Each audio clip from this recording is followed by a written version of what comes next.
celebrate Veterans Day in the City of Moraine.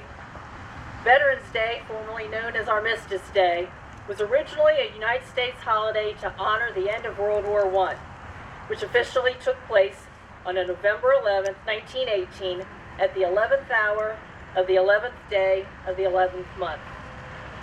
In 1954, the day of the holiday was officially changed by President Eisenhower to Veterans Day to honor all American veterans of all wars.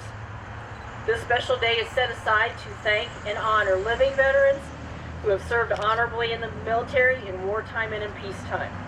It gives each of us the opportunity to raise awareness to the contributions and sacrifices our veterans have made to keep us safe in the United States. We'll be honoring our finest. First, I would like to introduce a few people here today. We have our city manager, Dave Hicks. We have our guest speaker, Larry Blackmore. We have Aura Allen, Council, Jeanette Marcus, Shirley Witt, Randy Doherty. We have Jim McGuire, and we have Pastor Doug Saunders. Would you please rise as we have the posting of the colors by the Moraine Fire Division Honor Guard.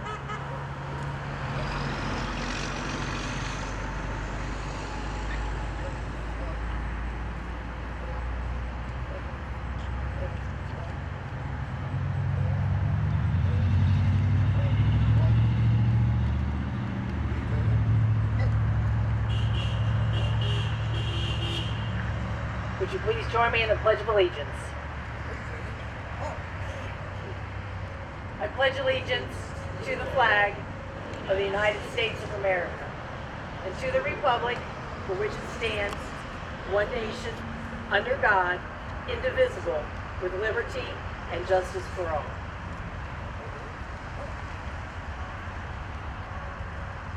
Would you please welcome Doug Saunders to lead us in our invocation today?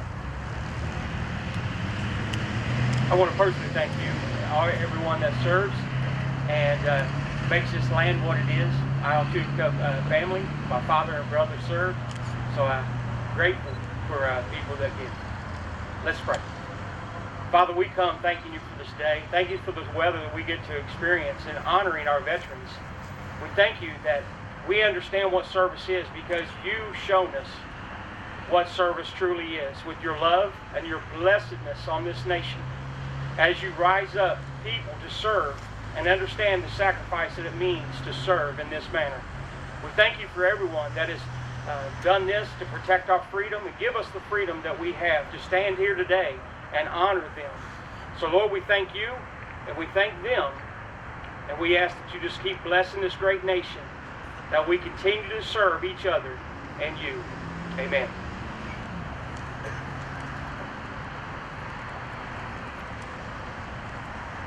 You may be seated.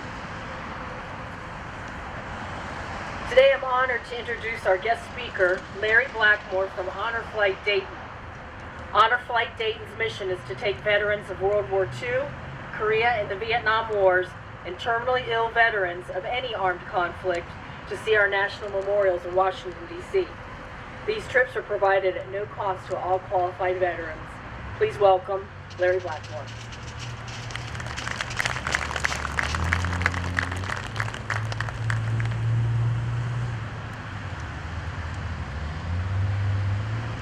Good morning all.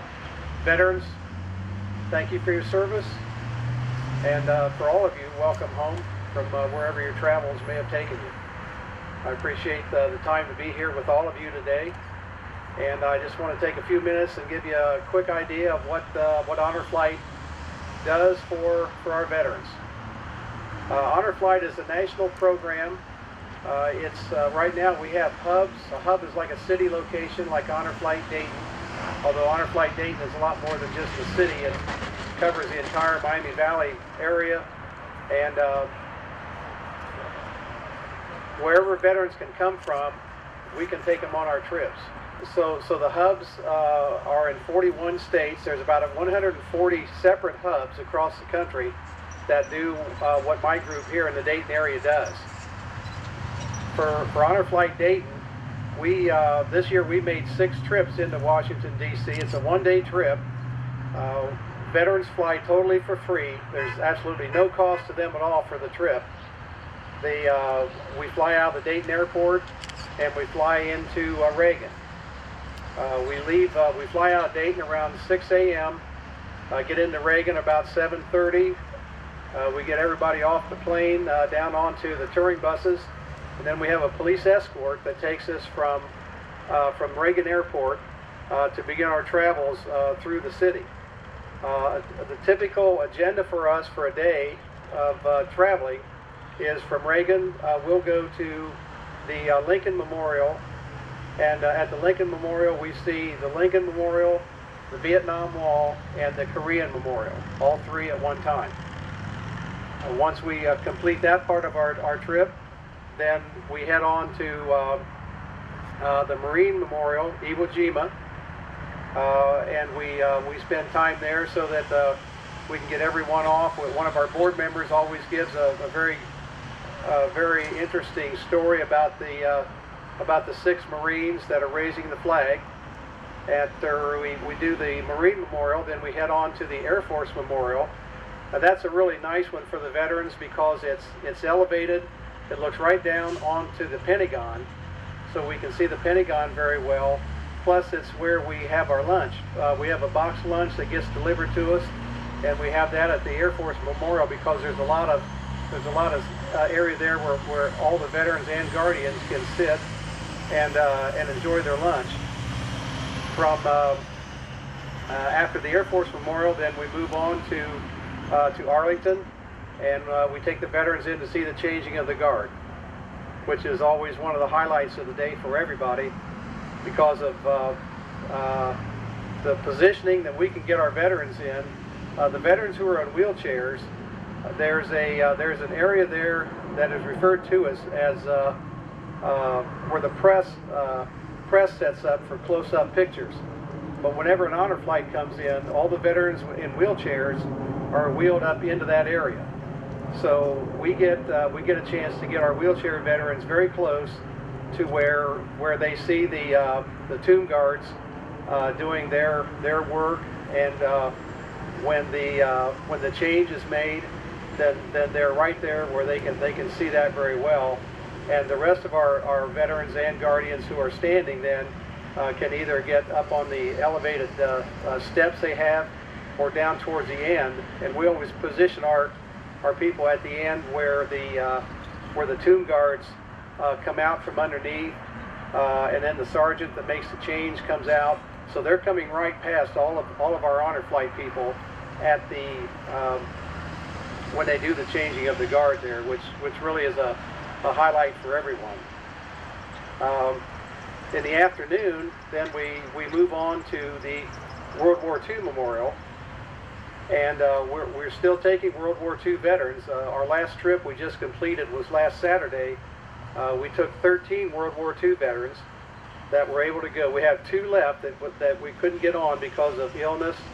So we're planning on taking them in the spring, along with any other World War II veterans that might be sending us applications in.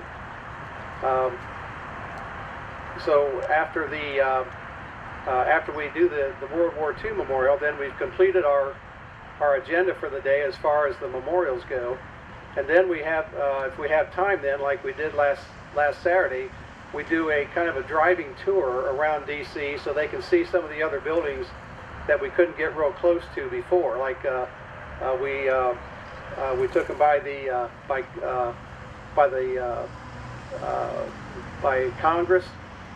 We actually got a fairly close drive past the White House this time, which was nice. The police escort came in very handy on that one. And so we just try to do everything we can for the veterans the entire day to make sure that they realize that this is their day and that we have we've got the means to really treat them as honored guests, honored veterans for the whole day. So the veterans, we need for them to get to the airport around 3:30 Saturday morning, and then we're with them until we come back into Dayton. We fly out of Reagan around 9 p.m. That evening and get back into Dayton around 10:30. And by the time we get everybody unloaded off the plane, it's usually around 11:15 or so before we're ready to bring them back into the main lobby. so we can get them ready to head home. There are some surprises during the day that we have for the veterans that they're not aware of, and those are very special times that all of us that are board members and volunteers and guardians know about. But it's every time we do these things, they're so special for the vets because we know it's really going to impact them and have give them some really good lasting memories. The other thing that's nice about the honor flight is that the veterans start talking among themselves about their experiences. A lot of them have probably never talked about where they were at, what happened, never shared things even with their family. But throughout the day, we encourage them to, because we hear them talking to other veterans, and then sometimes as guardians and board members, we can get in on those conversations and talk with them. So, and then we encourage them, if they haven't talked to their families, to think seriously about doing that when they do get home, because we try to stress to them that the families are very interested in their experiences and what where they're at, what all went on, whatever they're willing to talk about or share. We ask them to really think about doing that. I know for myself, I served during the Vietnam War, and I was at Ben Hoa Air Base for 1 year. That's South Vietnam. I was about 20 miles northeast of Saigon, and I was in the Air Force, but my main duties, I was a security policeman, so my main duties were like flight line duty for the F-4, both recon and fighter jets. Also, there was a lot of flight line duty for the helicopters that we used there. There was also, I had a lot of duty on an outside perimeter base security through the night to keep the enemy from trying to make their way onto the base.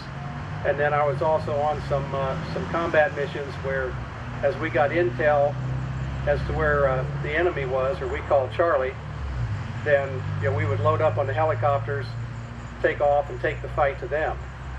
It took me a very long time to really talk about some of that when I came home because of some of the experiences.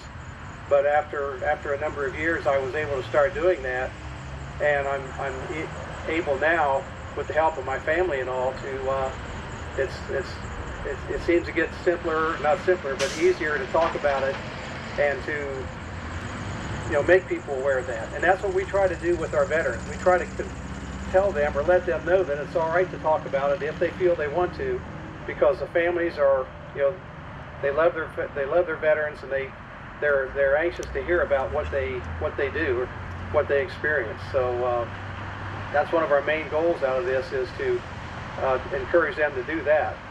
But what we really want to do is make sure that they understand that throughout the day and when we get them home, that they know that people do recognize them for their service, and they thank them for their service, and their service is not forgotten. And with all the things that we can do during the day, with what happens when we bring the veterans home, we have a very good chance of always accomplishing that. And we get a lot of letters and cards back from vets after the trips, and they'll let us know that it was a good day for them, and they really appreciated what Honor Flight Dayton does for them. We've taken lots of veterans from down in this area, and we're still have applications, so we're going to fly again next year. Right now we've booked 3 flights, 2 in April and 1 in May, and then we have 3 more flights tentatively that we're going to be taking in September, October, and November. I gave Aaron a packet of some information. There's some applications in there for the veterans. There's also a program that I do. It's called Honoring Yesterday's Heroes. It's the main thing I do on every trip, where I'll take pictures of deceased veterans from World War II, Korea, and Vietnam, who never had a chance to get to see their memorials, whether they died during the war or they passed afterwards. before they could get to the memorials. And now I'm now also taking pictures of the living veterans from those wars who physically can't make the trip anymore. And what I do is I'll take their picture to whichever memorial honors their service. And it could be World War II, or it could be Korea, or it could be Vietnam. It could be a combination of those. However many wars that veteran served in is where I take their picture, and I set the picture on a stand I have next to a folded American flag with the memorial in the background. And then when I get home, I take that photo and I develop it into a 8x10 color photo, prepare a certificate from Honor Flight Dayton that honors a veteran, and then I'll send all that back to the family, and there's no charge for that. We don't charge the veterans to go on the trip, and I don't charge the families for any of these pictures I take. So if you have family members, or you know friends, any families that we could do this for, check with Aaron. He can make copies of the narrative that explains this program, and I'd be glad to take those pictures. I usually can get them back in about a week to 10 days after our trip concludes. And so again, with the 3 that we've already booked in April and May, that'll be when I'll start taking pictures again. So that's one of the main things I do on the trip, and for me it's a high honor to do that.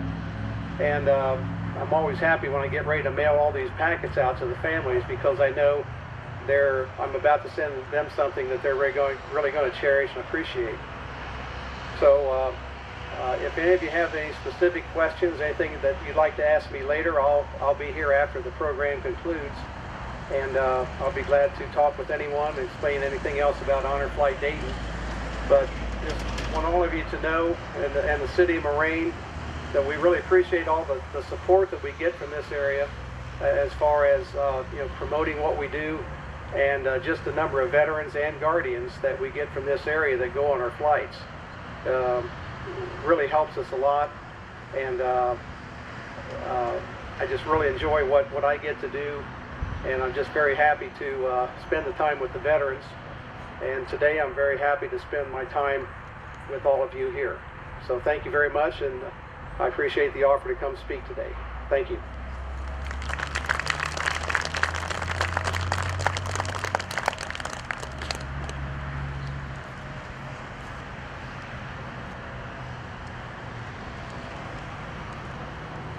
I'd like to recognize the following veteran whose name appears on a new engraved brick in this walkway here.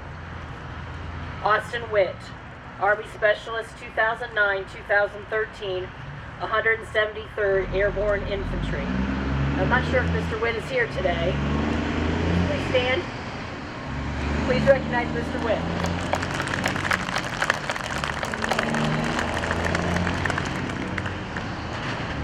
We would also like to recognize any current or former military personnel that are here today. If you also would please rise and be recognized.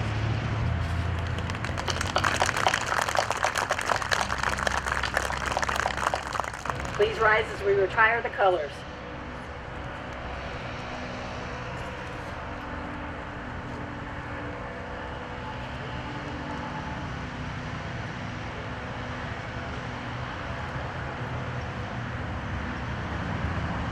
Please be seated. I have a proclamation that I would like to read in honor of Veterans Day, and it goes as follows. Whereas it is the responsibility of the Mayor and Council of the City of Moraine to recognize occasions of outstanding significance, and whereas tens of millions of Americans have served in the United States Armed Forces, with hundreds of thousands paying the ultimate sacrifice with their lives, and whereas the contributions and sacrifices of the men and women who served in the armed forces have been vital in maintaining the freedoms and way of life enjoyed by the American people. Whereas Veterans Day was established to honor all who had fought in various American wars, and for citizens to observe the day by remembering the sacrifices of all those who fought so gallantly to promote an enduring peace. And whereas Veterans Day is a day for every American, no matter what race, religion, or political affiliation they may be, to contemplate the price of our liberty. And whereas Veterans Day is an opportunity to publicly commemorate the contributions of living veterans and a time to consider the legacy of freedom and liberty that have been passed on to us. Now therefore I, Elaine Allison, Mayor of the City of Moraine, do hereby proclaim Wednesday, November 11th, 2015 is Veterans Day in the City of Moraine, and urge all citizens to recognize the valor and sacrifice of our veterans through ceremonies, prayers, and patriotic activities in our communities. In closing, I would like to read a poem by Joanna Fuchs. It's called The Noble and the Brave, a Veterans Day tribute. When America had an urgent need, these brave ones raised a hand. No hesitation held them back. They were proud to take a stand. They left their friends and family. They gave up their normal life to serve their country and their God. They plowed into the strife. They fought for freedom and for peace on strange and foreign shores. Some lost new friends, some lost their lives in long and brutal wars. Other veterans answered a call to support the ones who fought. Their country had requirements for the essential skills they brought. We salute every one of them, the noble and the brave, the ones that are still here with us today, and those who rest in a grave. So here's to our country's heroes. They're a cut above the rest. Let's give the honor that is due to our country's very best. All of us know a veteran. They may be a parent, they may be grandparents, spouses, children, family members, and friends. I urge each of you to thank and honor them today for being a true hero. Thank you for coming to celebrate our veterans. Our ceremony is concluded.